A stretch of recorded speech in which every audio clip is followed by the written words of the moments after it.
Hello everyone and welcome to Simplex Cuisine. My name is Harper if you did not know, and today I am going to try for the first time in my life to cook a paella by myself. It's going to be hard and difficult, probably, because I can tell you right now that it took me more than an hour to prepare all the ingredients. And of course, also shout out to Madeline Rogers for suggesting this video or this, meal. And if you guys want to suggest any meal that you think that I should try to cook for the first time in my life, just comment below your requests and I will get to them as soon as possible. But with that, let us begin. So first things first is all the ingredients. Actually, not all of them. The mussels, chicken, and other kind of meats are in the refrigerator still because I didn't want them to go bad. But these are all the ingredients. As you can see, it's quite a lot. Also, this cost a lot of money. It's saffron. So we're beginning by preparing our broth. So I'm just gonna put this up a little bit.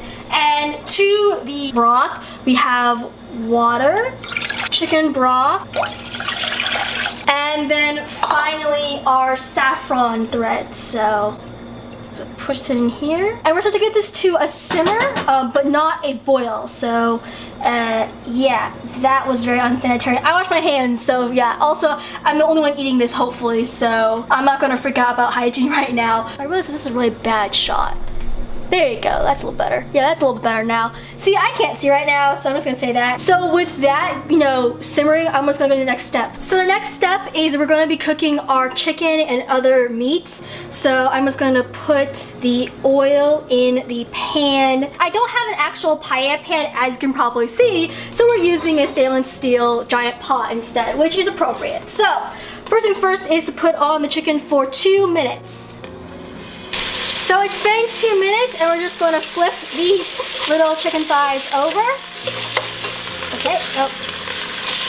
So there you go. More or less, it's going to go on for another 2 minutes and then we'll do the next step. Okay, so the chicken is done. So, done meaning, it's done cooking for this process. So I'm just going to lift all of these chicken out and put them on a plate. More or less, after that, chicken is happily done and on the plate. Our next step, next step is to saute the sausage for a whopping 2 minutes. We're just gonna add the sausage. We're also gonna be adding the prosciutto. So I didn't actually cut the prosciutto up because I didn't have enough time. So hopefully that won't, mess it up anyway. So I'm just gonna take them all out. Prosciutto. Now we let this cook for 2 minutes. So yeah, I should have cut prosciutto, but it's kind of too late now, so we're just gonna go with it. Okay, so it's been 2 minutes. We're gonna take them out of the pan and put them on the same plate. So wish me luck on that part. Prosciutto, sausage, and chicken are done. If the beautiful camera can actually even, my hand is burning right now. I probably shouldn't do that. So I'm just going to just scrape off the pan a little bit and then go next step. So yeah. So the next step is to cook the shrimp. Pan is on, and then first shrimp. So let those cook for 2 minutes. So it's been 1 minute, so I'm just going to flip them all over. Please don't stick. Ooh, look at that! They're nice and pink, a little bit pink, not all the way, which is good. All is going to plan, hopefully. So it's been the 2 minutes, so I'm now just going to gently take these all out of the pan. I've been told this recipe is really hard. At this point, I feel pretty good, but then again, I feel very good sometimes and then it turns out really terrible. And then sometimes I feel really terrible and it turns out really good. I have a really bad gut when it comes to this kind of stuff, more or less. Poor judgment calls. But more or less, I'm just going to take out a little bit, try to scrape off a little bit at the bottom. But with that being said, I reduced the heat a little bit and I'll be sauteing the onions and the bell peppers for around 15 minutes. So we are now less than, I would say, 6 minutes left until this process is done. It looks pretty good. I'm pretty happy with it. The lighting is terrible right now. I apologize for that. It's a very, very dark and dismal day in St. Louis, but this looks pretty nice. Broth looks pretty nice. And yeah, I'm pretty happy with everything, how it all looks. Except for the shot, which is all blurry right now. Okay, it's been the 6 minutes, or not 6 minutes, sorry, 15 minutes. I'm looking at the clock right now, but more or less, first things first is the undrained tomato, and then finally the paprika and the garlic.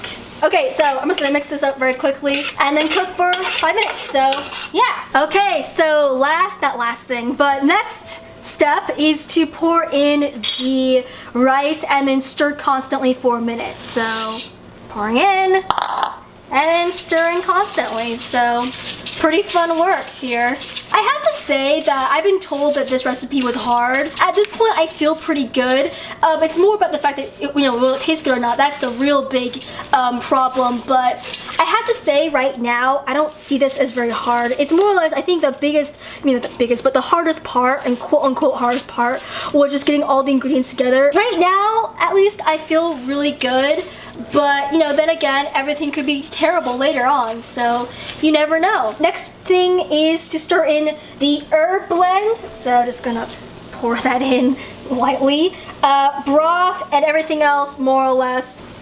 Broth mixture. Peas are here. Sausage, I think probably also prosciutto, so I'm just gonna say both of those together. Look at all that juice. And then chicken. Bring to a low boil, cook for 10 minutes. Okay, so the low boil part will be a little bit hard, but I was going to just, try to mix everything in lightly. Okay, so there we go. I'm gonna keep this to a low boil for 10 minutes.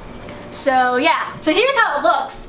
It looks amazing. But next step is to grab the mussels, which, so I don't know how to actually debeard mussels that well, so they probably aren't that well debearded and cleaned. I'm not really sure what I was doing right now. More or less, I'm just gonna nestle them all in. One of them sadly died, so we're just gonna be working with 7 right now.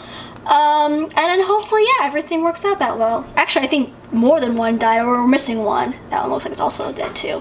Shoot. Oh well, more or less 5 minutes. So the mussels are opened, I think, but more or less, next step is to put in the shrimp face or heads down. Okay, so it's been 5 minutes. I'm just gonna sprinkle in the lemon juice. It's not a lot of it because can I find lemons? Okay, so there we go. And then I'm going to get it off the heat and then let it rest for around 10 minutes or so.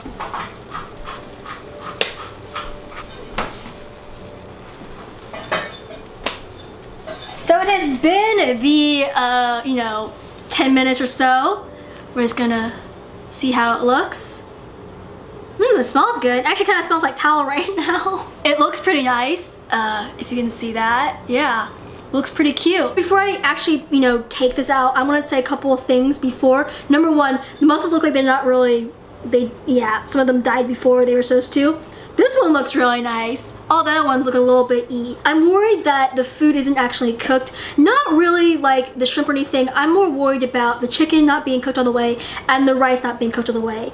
I'm just gonna say that right now and then call clairvoyance if I'm right or wrong. I hope I'm wrong, but yeah, more or less, I'm gonna grab a plate and we're gonna see how this tastes. So yeah. Okay, at least it's not burned on the bottom. That's a good thing. Oh, my glasses. Okay, so there we go. The bottom looks really good. Like the bottom portions of this looks pretty nice and snazzy. Here is the paella. I can't really see that well because my glasses are off and I'm blind without them. But more or less, this is how it looks. It looks pretty nice. I'm gonna say right now, it smells really good. So we're just gonna see how it tastes. I'm just gonna get a little bit of everything.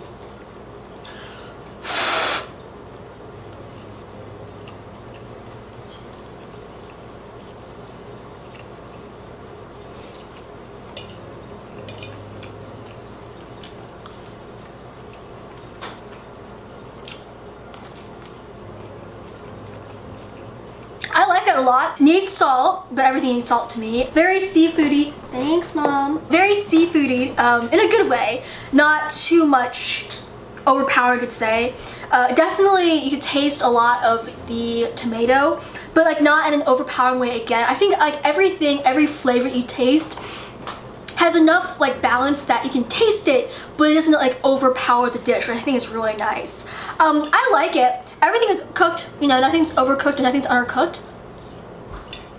Which is a good thing.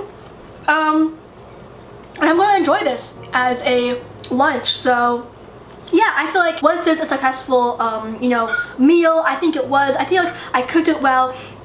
I probably could do better with the whole mussel issue and all that, but after that I feel pretty good. I think the biggest issue for me by the mussel is that I didn't de-beard it correctly, so the muscles couldn't actually open all the way. And that was my only big problem. After that, it tastes really good. Nothing's burnt, nothing's undercooked. I'm very happy.